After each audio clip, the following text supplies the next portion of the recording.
All right, and we are back live with the Blame Girl podcast with, Mr. Terry Wayne. and we got Jared Stein in the house tonight. Welcome, Jared. Thank you. I don't know why I want to be like JT Stein. Is that weird? I always want to mess people's names up. I did it to Crystal too. I like it better than the sound of my name, honestly. I think isn't nicknames that's just naturally like a Black culture thing, right? You just want to give them a nickname. Maybe it's. I'm honored. Because as soon as you said JT Stein, I just thought JB Smooth. I'm like, you know what I mean? It's just it's something about the flow. I don't like saying the whole name, you know. Mm-hmm. Jared. Well, no, you just got to jazz it up. Is your middle name even T? I don't know. It's M. Okay. How was your weekend though, Jared? My weekend was pretty good. It's weird being in your 30s because it's much harder to find the people who want to go out. Oh yeah. Yeah. I can understand So like that. Friday was dinner with my friend and his wife, which was as eventful as you'd think. Sounds fun. Yeah, at like a really overpriced place with really weak drinks. So Early, yeah. So then it's like you're done with dinner and struggling with what to do next. Yeah. But then on Saturday I got like my fill of that. I went out in Miami until really early morning. Okay, good. Yeah. What'd you do in Miami? Tell us. That sounds fun. In Miami, I met up there at 5, and my friends were watching sports. I don't care about sports, but I just watched with them, and then we just went out to different bars throughout the night. Yeah. Okay. Yeah, Miami's fun. it was fun.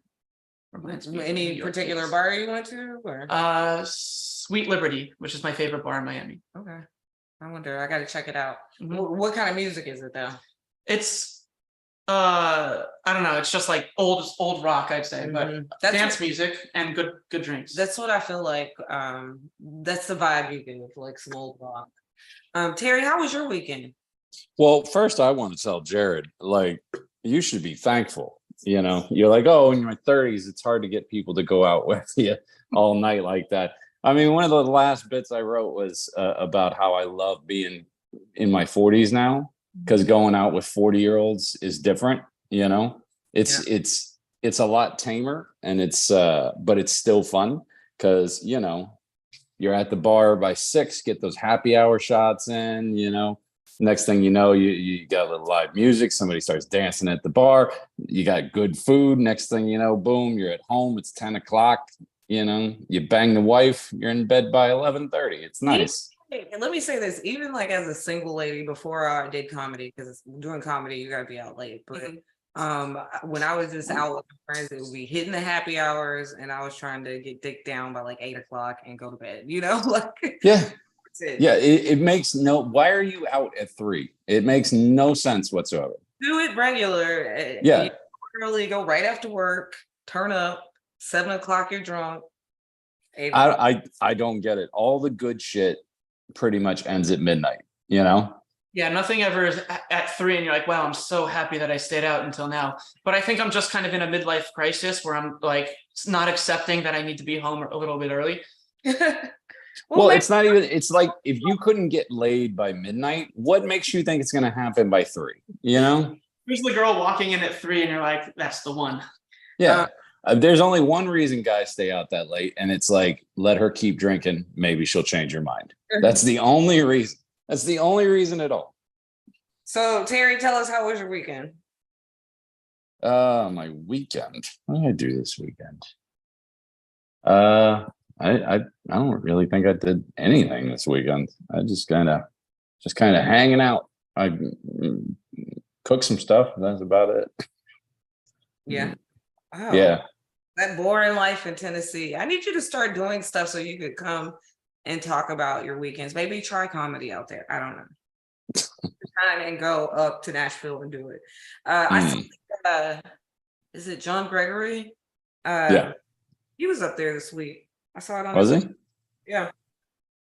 The funny thing is, whether I stayed home or went out, the same was accomplished, which is like basically nothing at all. So you got drunk socially. It's a little sadder when you do it at home by yourself. Yeah, you're a little poorer when you go out. That's about it. Yeah. All right. So you didn't really do anything. My weekend, always exciting, of course, as you know. No one cares. I did Doghouse on Friday. And then I popped over to Swamp Grass and I just rushed at Swamp Grass. It was crazy. And I realized like when I do that double dip like that and go somewhere else, like I just do really good. So like I came in and I just came in hot and I got some new followers. It was great. Friday was great. Saturday, I did go to a gala, the Julie B Foundation. It's a cancer organization that one of the firms I work with, we helped the husband who lost his wife and with the probate, and they invited us to this gala and it was really nice. And then Sunday, I didn't do anything. I stayed at home. I did chores. So, and here we are tonight. I didn't know we could use chores as a thing. Okay, well that's what I did. I did chores over the week. I didn't. Why wouldn't you be able to use chores? And because that happens every weekend. Tonight we're at 14 North at Dania, outside the Dania Improv. We're in the Dania green room tonight, like some bosses, right? Doing the podcast. So this is nice. The other thing I did this weekend, I forgot to say, is I fasted for all my sins because I'm a Jew. Was it Yom Kippur? Is that the one? Okay. I did. I loved Jon Stewart back when he was still doing stand-up, used to have a joke about that. Mm-hmm. He's like, if you're betting on who's got the best religion, and he goes over all the other ones, Catholicism, all that jazz. He's like, Judaism, Yom Kippur. You don't eat for one day, your sins for the whole year are wiped out. Beat that. That's perfect. It is all of all sin. You ain't got to talk to nobody, confess nothing. You just starve one day. Mm-hmm. Yeah, you just go without a sandwich for one day and you're good. All right, are we ready to do some blaming, guys? Sure. All right. First up, I guess I'm not ready to do any blaming. First up, this story was wild. We wake up, right? Read the news. There is an alligator in Pinellas County with the body hanging out of its mouth. Who's to blame? Why did we have to witness this, guys? Well, I'll tell you who's to blame. Joggers, because they always find the body. This is why I don't jog. I don't want to be the one. Well, okay, go ahead. No, that's it. I just don't want to be the one. I don't want to be the one. Well, go ahead. Oh, I think that since this is Florida and there's like the stand your ground law, it's like we're in the alligator's house and he's allowed to eat us if we go in there. So I think we are to blame for going in. It's like we built on his land. Yeah. An alligator's dead because of this, because they're invading his land, Basically in Pinellas County, this woman was eaten by an alligator. They found her torso, and her death has not been, nothing's been ruled out. So I'm hoping, and this is bad, that a human killed her instead of the alligator. That is definitely what happened. Yeah, 100%. She either died, in some weird way. There's no way that alligator actually lunged out and took down a person, took him out, and then it was 13 feet though. It's possible that the alligator was just trying to help. Like he found this body and he was taking it around.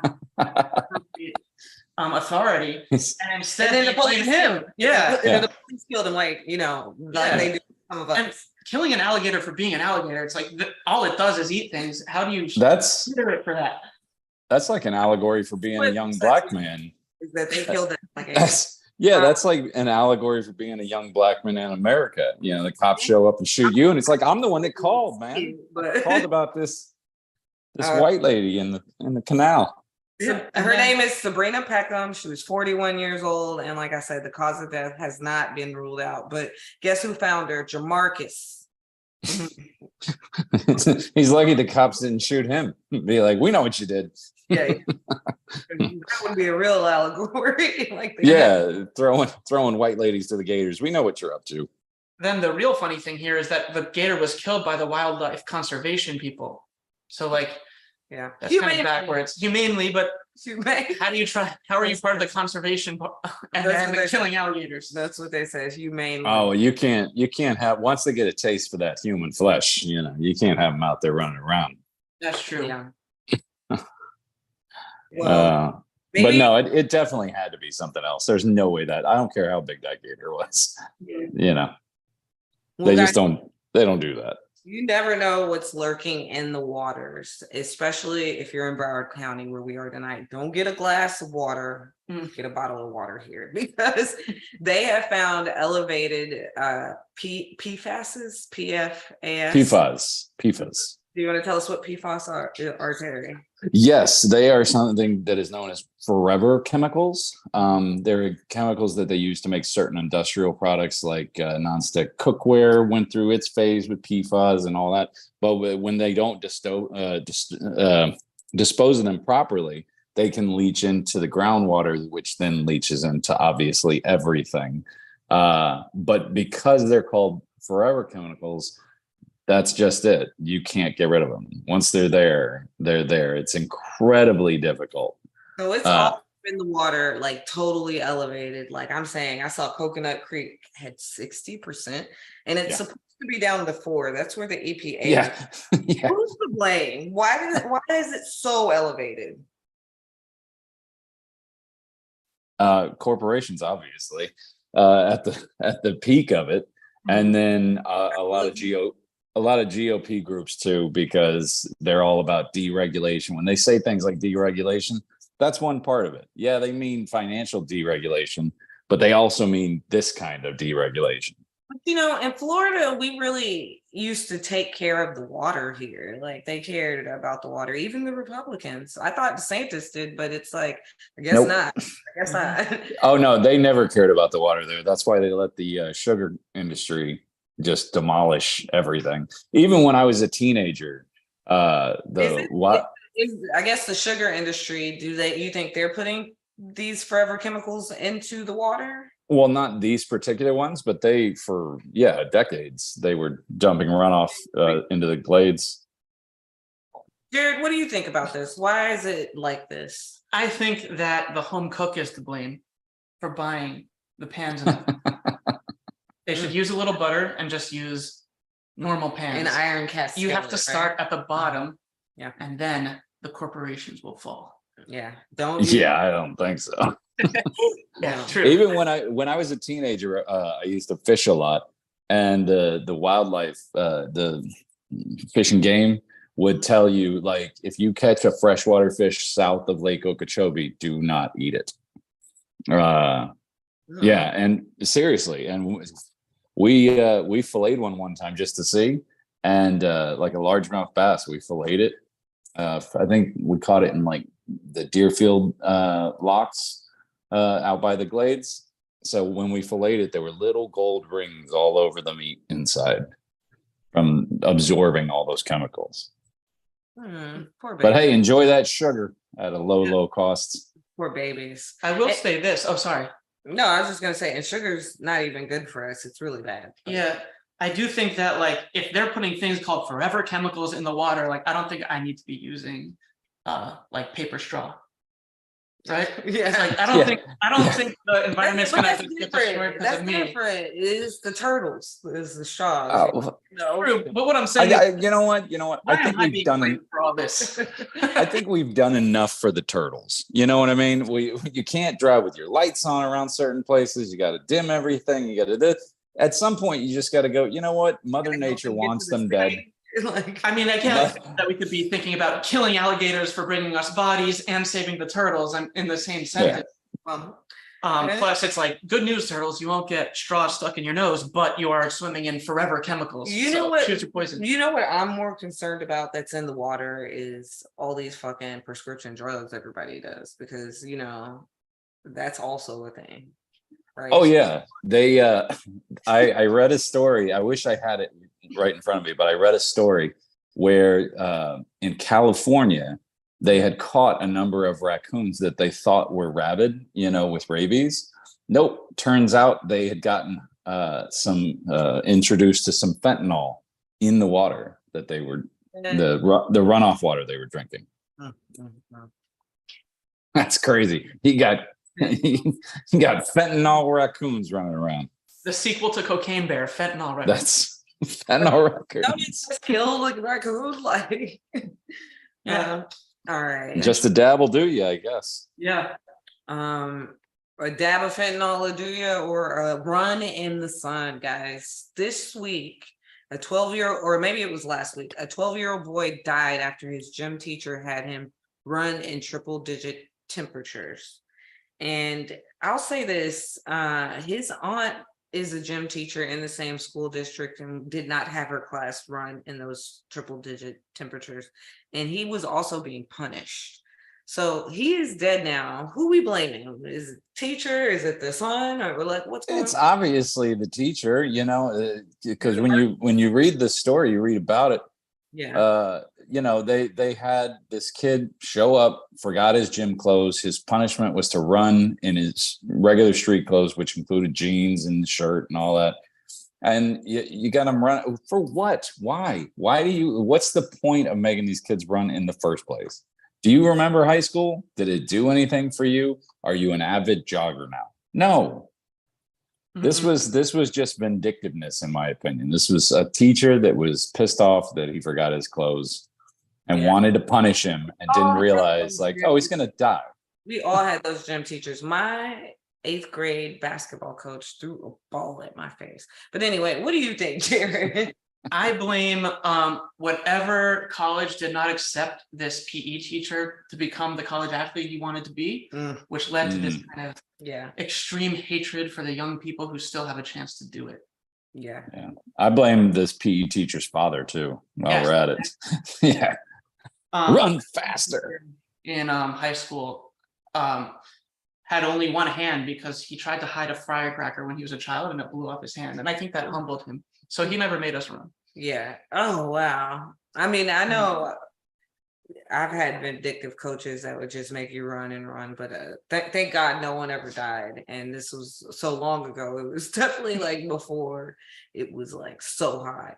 So this kid's name is Joshua Robinson. His cause of death at the time is unknown, but his family says the heat was definitely to blame. And before he collapsed, he asked his teacher, he was begging for water, said he couldn't breathe. Teacher was like, fuck you, kid. And kid died. So this is criminal negligence. You know, this isn't just, I mean, this is criminal. Like you make the teacher should do time. Huh? You think this teacher should go to college? You know what I mean? No, he needs to go to jail for manslaughter. Huh? You didn't get it. I said he needed to go to college. That's what black folks do. Oh, okay. Yeah. Yeah, he needs to go get a bachelor's degree. Yeah, I agree with you. Yeah, he needs at least an associate's, you know, like I'm thinking manslaughter, probably 8 to 10. I definitely hope that we are doing an update on this story because like this is just insane. Well, I mean, especially you're out there, it's 100 degrees. He's fully clothed. You got him running laps in the direct sun. He's begging you for water and you're not giving it to him. And my original thought was I wanted to blame the kid because and hear me out. Should have brought his gym clothes, right? No. Definitely not that. But think about it. He's not a 5-year-old. He's 12 years old. I have a nephew who's 10 who wouldn't do that. Like if he got to the point where he was dizzy or felt faint or whatever, he would just leave and just walk. The principal's office. Yeah, exactly. You can't make me continue to stand out here and run. What are you going to work my legs for me? That's one thing because we want to teach kids to like respect authority on one hand, but on the other hand, we want to teach kids to say, no, you're crossing my fucking boundaries. Yeah. What's the difference between this guy or woman? I don't even know what gym teacher it was. It didn't really say, but which I think is a good idea. Don't release that name because the internet would go crazy. But that day, that dumb gym teacher. Well, I'm just saying, like, oh damn, now I lost it. You were saying, What's the gym teacher going to do? Honestly, if he just walks away, yeah, you're going to be in trouble. But what's the difference between that gym teacher and saying, no, you can't let her run you until you die, or saying, no, this adult can't take you in the back room and touch you in places? You know, you have to teach kids that, yeah, adults have authority, but there's a limit to that authority. Yeah. And sometimes you need to question their authority totally. Yeah. there If was that gym teacher came over and just started pounding him, do you think he'd stand there and be like, okay, I'm sorry? there was a psych experiment back in the day where they would well, basically it was very long, but basically they would bring people into a room, have them read off words to someone else who had to repeat them back, and if the person repeated the words back wrong, the participant had to shock the other person. And the participant kept wanting to stop, but the people in lab coats kept telling him it was okay, and the person continued to shock until the end, at least for a few of them.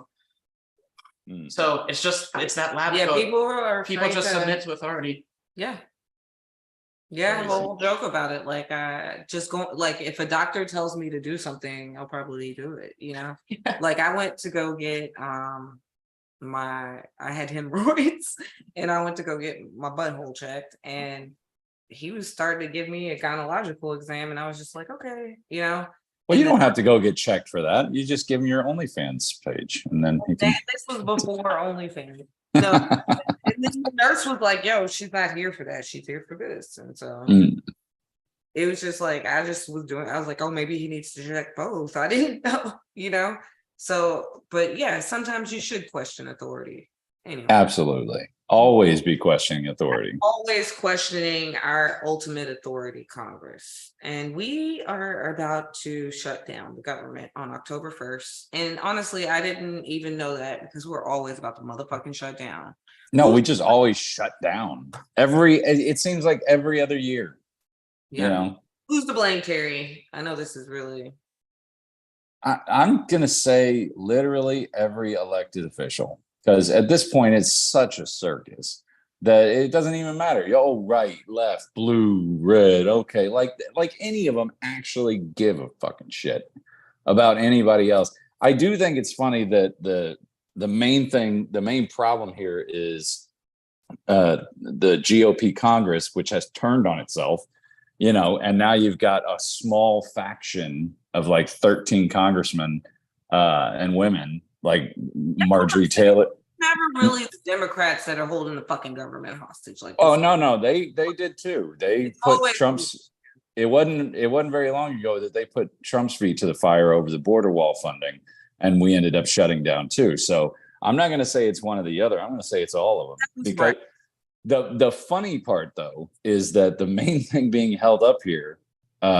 Because remember that they have the majority. GOP has the majority in Congress, right, or in the House at least, which is where these problems are coming from. But it's their own people that are biting each other. It's that Liberty Action whatever group. It's Matt Gaetz and Lauren Boebert and Marjorie Taylor Greene and all those really super right wing ones. Yeah. And it's like, unless they take food out of a family's mouth and smack a black baby, they're not going to approve that. Like the stuff they're asking for is so wild. It's so wild.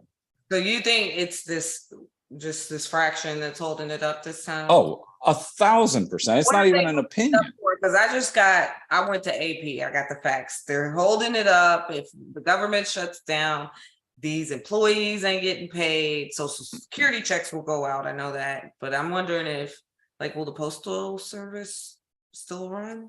The Postal Service is not a government entity. Yeah, that's what I was thinking. It's subsidized by the government, but it's not an entity. Yeah, they make their own money, so they'll still be going. Okay.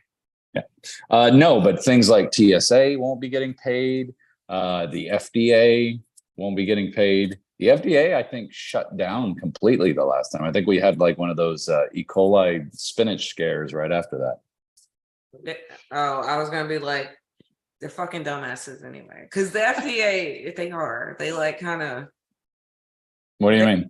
They make some questionable decisions, you know? So... They keep your chicken safe, so... Ish. Yeah. You know, they keep our chicken safe-ish, but then they let us have all this other shit in our food that other countries would not. But you know me, I completely agree with that. I think they're very lax with their food regulations in this country, at least. yeah, But it's better to have one hand on the wheel than none at all. yeah. Mhm. Then you know whose responsibility it is? The fucking food producers. What's going to happen then? I'm guessing Congress won't get paid, right?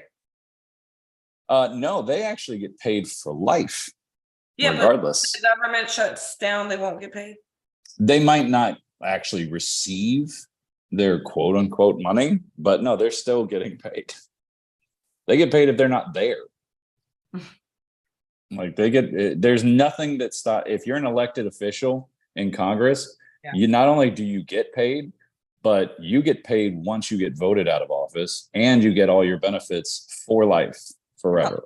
Congress. Yeah, not a bad deal. Because it's like I could use it. It's a terrible deal. It's You know a what it is? terrible what it deal. is? It's a living wage. Like Congress people get a fucking living wage. They don't get a living wage. They A get lot like of them still like have jobs or businesses, and they still get like 240 grand a year. Like it's not a living wage. Days and times. So well, I'm telling you, it's the worst thing we could ever do, because if you knew that you would always get paid and that you will always have your benefits, regardless of the job that you did, would you do a good job? Probably not. But it's like, don't they have a conscience? No, you lose that when you get elected. They take it from you. I don't even think it's they lose it. I think is like you just get this burnout. Like when you work for the government, because like any type of government, like, you know, I work with the courts and the clerks and stuff like that, and people be complaining about them, but I'm like, they understaffed. Like, you know, our tax dollars do only go so far. They're understaffed, maybe underpaid. That's nonsense. Is that why yesterday I saw a clip of Matt Gaetz asking officials on Capitol Hill? I did not talk about like Congress people. I said at our local. Yeah. No, that's totally different thing. No, these idiots are talking about. And, you know, these idiots are on Capitol Hill talking about what is a woman. It's like, what are we not making laws anymore? They're doing red pill podcasts from Capitol Hill. Is what they do. Golly, I mean, it's such dog whistle politics now. Is what they do. Yeah. Just tell them you're going to take CRT out of schools, which doesn't exist, by the way, but then they'll go crazy. Yeah. It's funny because a lot of them are children that were left behind. You know what I mean? Like, they were unloved. A lot of them come from money, and you know, Trump's a perfect example. He came from money. He never knew a real life, never knew real love. Any real parental figures, and now tried in school because it shows. You know what I mean? Yeah. So they didn't have to. They bought their way in. That's right. That's what I'm saying. Yeah. Try in school. He just paid. Where did he go to college? Was it like the Navy? No, he went to the Horton School of Business. Is that a good school? I'm laughing. That's like when it comes to business and finance, it's one of the best in the world. Yeah. So I will give him credit for that. Okay. Well, maybe I don't know, but he's not a good businessman, is he? Well, no, he bankrupted the casino. I don't even know how you do that. Like, that's impossible. Look at the Seminoles. They started with nothing, and look what they've built now. That's because casinos are easy. I wanted to talk about, even though, like, I mean, we don't have time tonight, but the casinos got hacked. Did y'all see that? Oh yeah, in Vegas. Mm-hmm. Wow, good for them. Finally beat the house. Right? It was one disgruntled gambler. All right. There's a reason why they made 3 of those Ocean 11 movies. It's because everybody likes to see the house go down. All right. Well, we've done enough blaming tonight for now. We'll circle back. Don't worry, as you know. I want to welcome our guest officially, Jared Stein. Thank you. Thanks for working on a holiday. Oh, no problem. It's about over now. Oh, what time does it end? Sundown. It's over. Oh, okay. So it's fine that you're still working. Mm-hmm. All right. So tell us, how long have you been a comedian? Well, did my first thing, I think, in like 2017, but I was living in New York and doing a whole bunch of other things, so I never really got serious about it until this past year, where I was going out every single night. Yeah. So you started off in New York. Yeah. How did you get started? I was once drunk at this place called the Stand, and like back then had like an open stage and was just kind of like a bar. So I just went on drunk and just like said something to 3 people who were sitting there. Mm-hmm. I'm like, oh, that was kind of fun. After that, I found a class at the Comedy Cellar run by this amazing dude named Rick Chrome. And I took that, and then it was off to the races. So Yeah, he's been teaching that class for a long time. I love that guy. I love that guy so I much. knew Terry. Apparently everyone does. Yeah, if you listen to him, he's phenomenal. But the people who don't listen to him don't get what they need. But if you trust him, then it's like the most valuable thing, I think. So you took classes in New York, and then when did you come over to Florida?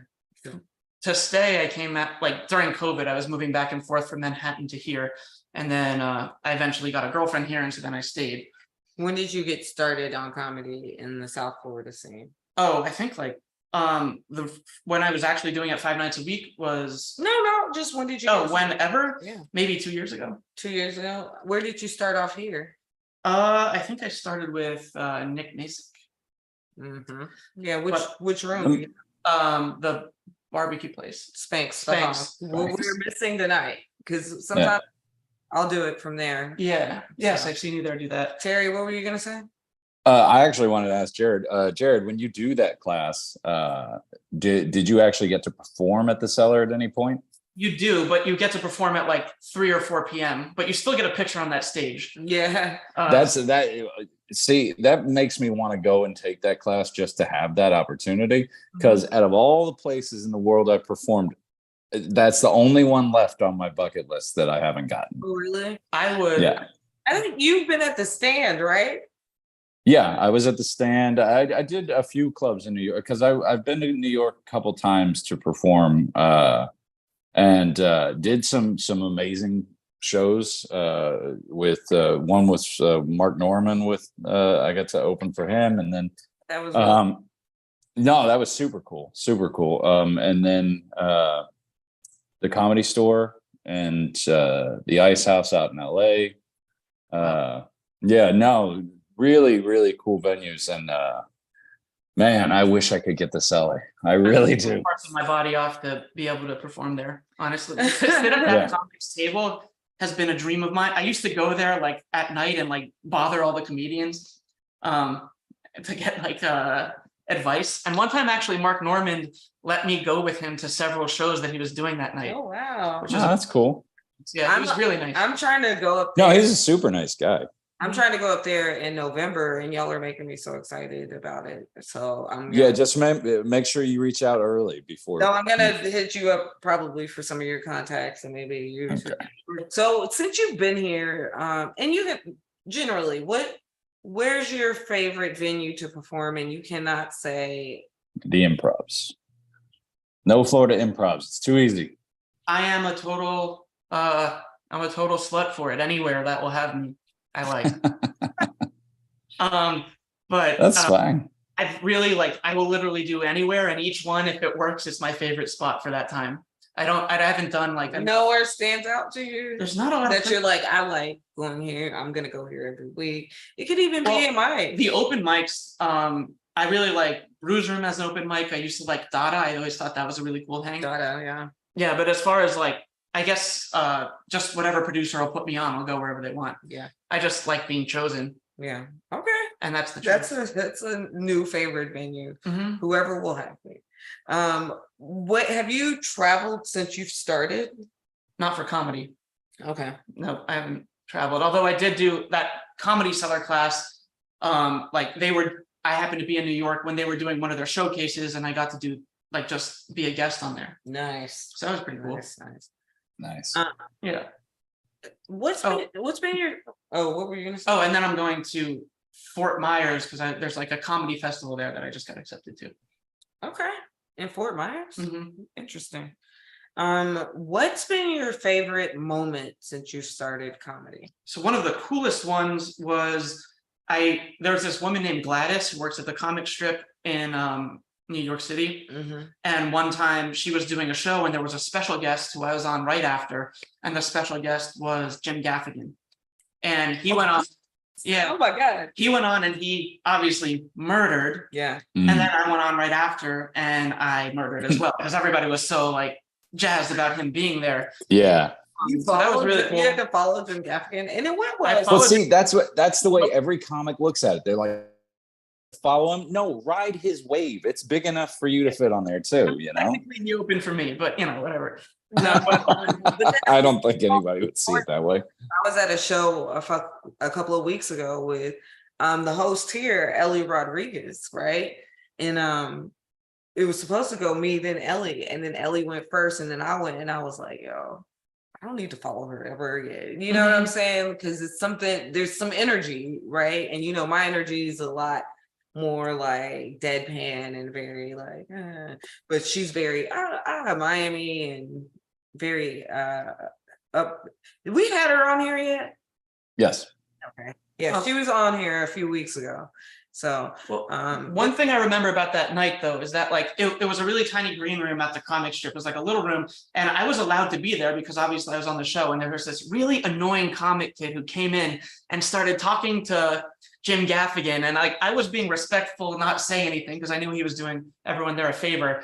And I just remember like being so afraid that he would lump me in with this other guy who was like being a fanboy who wasn't even on the show. And I didn't get a chance to like be cool and talk to him. I can't even get mad at that. I mean, I can get mad, but I can't even get that mad at that kid. Sometimes you just feel like I got to shoot my shot, man. I'm never going to see this guy again. There's that one shot. So what's been the biggest challenge doing comedy for you?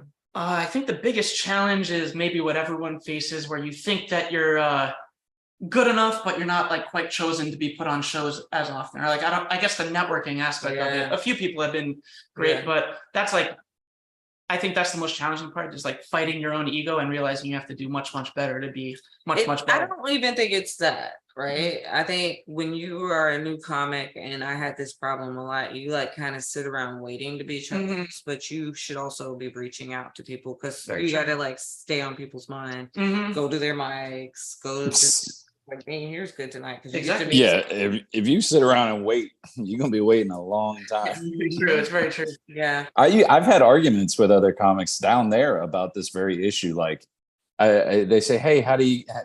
I do a show and say, "Hey, how do you get on that show?" I said, "Have you asked yet?" And they're like, "Oh, you can't ask. You can't ask." Yeah. I'm like, yeah, you can ask. What are you talking about? Yeah, of course you can ask. But then you get to the point to where like you ask.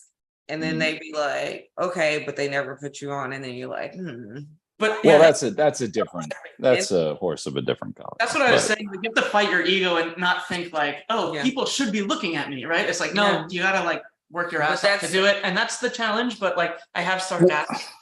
Well, it's not even a conscious narcissistic thing. I don't think. I think it's just something we all think. Because we're all thinking about ourselves, so we just naturally kind of assume like, oh, they must not like me because they didn't book me, they didn't put me on. No, maybe they're not thinking of you all the time. Maybe they're thinking of themselves. You know, out on their mind. Okay, and then but then sometimes, maybe they don't like you. Maybe they don't like your style of comedy. Yes, but I think a lot more times than that, it's just like, oh yeah, what about that guy? Because we do it on this show. We do it on this podcast when we're like, oh, we never booked blah, blah, blah. Of course we should book them. Yeah, because we're not thinking about them 24 hours a day. It's like, I'll book, like I'll see comics and I'll be like, you want to be on the podcast? You know, it's just, but you got to be out networking, meeting other comics, and then you'll know more comics and you'll get on shows. I don't know. And like that's been the most challenging thing though, is learning that, right? That you have to overcome yourself and then just go ask. It took like about like just now, like recently, like this summer, because you go, like, I know it would go through waves, like you get book and then you just like drop off. And this summer is the first time that I feel like I'm okay with my schedule, like I get booked enough to where I'm not, and like when I sometimes you like booked like solid for like 2 weeks and then you're like off for like 3 weeks. Well, yeah, it's flavor of the month. Yeah. That's the thing. Everybody's got a month where they're the flavor of the month, and you try and make it last as long as you can. You try to build on it. But then there's a new flavor of the month. Oh, somebody new with a new set that nobody expected. Now they're out there. There's no reason to always be down on yourself like, oh, they must not like me. No, that's probably not true. Yeah, but I think it's a natural feeling because I know I went through that. You just sure.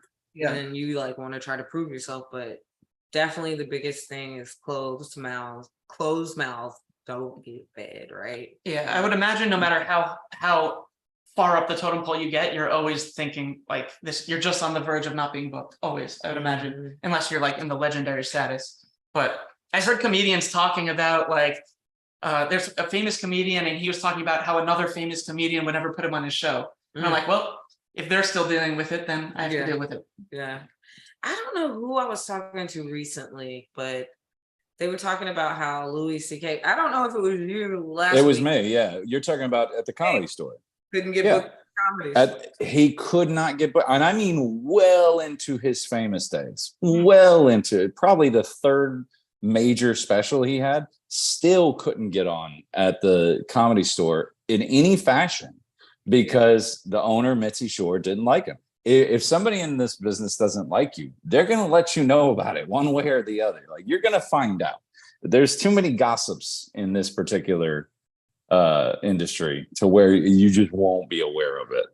Yeah. It's funny how like you could have everything, but then there's that one comedy club who won't book you, and that's like the focus. Yeah. Well, he ended up doing a special there, taping a special there, but it was after she had basically retired and wasn't running that place anymore.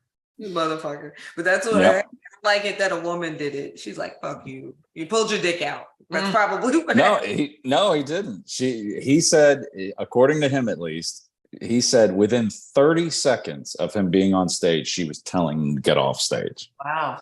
And he's like, I'm not going to get off stage. He's like, I'm supposed to do 10 minutes. I'm going to do 10 minutes, but she was not happy with him at all. That's scary. Like I can't imagine having. I can. I had a very similar experience in South Florida. There was one particular person who was very important and did not like me. So you don't say. I'm just kidding. I do say, but it's fine. You just part of the game.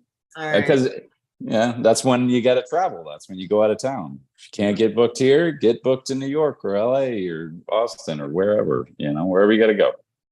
Anyway, all right. So let's talk about just you as a human being. Like, tell us about yourself. Like, where are you from? It sounds like you're not from Florida. Do you have a day job you care to share? Sure. Family, any other projects? I am from Florida. I'm from Boca. Oh, but I always loved this band, The Strokes. I know they were my guiding light throughout high school, and then eventually I got to work for their manager for a couple of summers. And then I fell in love with New York. Everyone from my college went to New York after college, and I always wanted to be there. So then I lived there for 10 years. So I'm from here. I lived in New York forever. That's cool. That story doesn't normally go that way, where you love a band and then you end up working by proxy with them. But I would say that it was like 90% Office Space, 10% Almost Famous, if that. There really wasn't a lot of interaction with them, although when I did meet them, they were very, very cool. But how you got to meet them, so that's dope. Yeah. So being able to do that was really cool anyway. And as it lives on and like further and further in the past, I don't have to bring up as many details, and it just sounds really cool. So then I lived in New York forever, moved back down here, and I'm a therapist during the day. How's that? Pretty good. It's a lot of work, but very rewarding in all honesty. And like I've really hit my stride in like how I talk to patients and what I know I can do for them. How long have you been doing it? And I'm asking this because a friend of the show, Shandy, some of y'all might know her, she's probably gonna watch it or watching right now, and I'm just want to find out for her, like, how long have you been doing it? How did you get into because she's just on her internship phase. No, he's gonna give me a section after this podcast before we're done here, so it'll be fine. Well, I'll tell her all about it. How long have I been doing it so far? Well, I've been collecting hours for, I did an internship for a year, then I've been collecting hours for a year. And you were able to, but you work from home. And I work from home, yep, and amazing. I'm scheduled 8 patients a day with an hour break in between each 4. Do you work with a company or? Yeah, I do work with a company, Okay, but eventually I will be out on my own. that's awesome. That's awesome. Yeah, Never mind. I don't do the remote therapy. I'm out. we're doing remote therapy right now. No, he needs in person. Yeah. No. Yeah, I got to see the fear in your eyes, you know? Yeah. It's good for these people, the people I work with, because they're all over Florida, so they can't get to the office. I don't think I asked you. Mhm. Oh no, I did. Your biggest challenge and Yeah. Okay. I'm like looking at that. I'm like, did I ask that? Okay, but are you married? Do you have kids, family? I'm not married. I could hardly keep a girlfriend. Okay, so no marriage, no kids. Do you have any other projects you want to discuss? Or? No, I just do boxing in the morning, therapy all day, comedy at night. Nice. That's my life That every sounds single fun. day. All right, are you ready? And you can't keep a girlfriend? I mean, come on. There's just Successful guy that likes to box and is funny. What's the Yeah. problem? I don't know. He hits his girlfriend. So. It's something No, that, that's yeah. But are you ready to play the blame game? sure, All right. You are always in black, that's true. but you're pretty happy. Who's to blame? For me being in black, And being like, you're like, because usually when people wear black, they're kind of like morose and whatnot, but you're not like that. I just think that it's very easy to dress in black. Are you European? I am not, but I did live in Paris. Oh, really? Yep. Tell us about that. Well, I was 26. I was working in advertising in New York, and I hated my job, and I told that to my boss. I'm like, I hate it here. I really wish I could live in Paris. And he goes, "You're 26, quit this job and go to Paris." And so I lived with a woman and her son who kept me in their house, not as hostage, but I just got to hang out. And it was in Henry the who was it? Henry the 14th's old hunting lodge, like one of the ones he built. And I was in the servants' quarters. It was terrifying. But I did live there. Well, that's really cool, man. It was like right up to the second floor, open a door, another staircase, open a door, and then a room. And like this house did have like pictures that you felt like would look at you as you walked by. Yeah. But it was a free way to live in Paris. I love Paris. I would live in Paris for any price. Give me a woman and her 10 kids and I'll live with her. Now, to the stay cool in thing Paris. about Paris is that in France is that if you speak French with an American accent, they find it as adorable as if we see like say like a girl speaking English with a French accent. Yeah. Worked in my favor, but at least you're trying. That's what I think it is. At least you're trying, because a lot of times Americans be like, "You need to speak English, bitch." Even they'll go to your country and say that, you know. And I just remember when I was in Europe and I got to ride on a train. I wasn't in Paris. I had gone from Italy to. We rode on a train up like from Rome to Milan. And they were so snooty towards us because we were Americans. They were like, yeah. And you know, we were just being all Americans, you know, fucking. You know, I think the opinions of the French on the Americans is widely overblown. You know, I've been there many times and I've never had a situation where somebody looked down on me for being American. And not just in Paris, but all like, you know, Lyon and the Riviera, and I went to these places. Nobody ever gave me shit for being American. Not once. That isn't a stereotype. Like I expect like, and like I said, when I was on the train, like I remember how I felt like I was treated. Like they were like, you know. Yeah. I mean, I can't agree with that. So. But that was in Italy. That wasn't in Spain. So I find. I mean, Paris. As long as you're cool and like pretty respectful, they're like it's like anywhere else. But yeah, I think in France it's very important to try at least to say. You actually just got back from Italy, huh? Italy and France, yeah. But I wear black just because I mean if you saw me over the summer, I was wearing more colors, but it's just easy and it looks sleek. Yeah, and some people just wear black because maybe they've gained 30 pounds and they need something slimming. Yeah, I'm actually 190 pounds. It just looks, because of the black. Well, I'm more than that, and that's why I wear black. Okay. It also matches with everything. It looks like relatively clean and Jared, stop appropriating my culture. Okay. The black is for fat guys. Yeah, you need to cover it up. All right. Do you have anything coming up you want to promote, like any shows or? Well, I have this Fort Myers Comedy Festival thing that's happening on October 21st. Okay. And that's basically the only thing coming up. How can people follow you so they can find out more about it? You could follow me at the fake J Stein on Instagram. Okay. Along with other witty observations. The fake J Stein. All right. Terry, do you have words for white people tonight, or is it all of us? It's neither of those things. I have words from congressional people today. This is a first. I've just been watching a lot of these clips and from these hearings, and I've been getting a lot of C-SPAN in my life the last week. And it's just so infuriating to watch elected officials on both sides talk about shit that doesn't matter, talk about things, culture war issues, talk about things in societal things that it's up to us as a society to handle or decide or come to grips with or make decisions on. Go back to work, okay?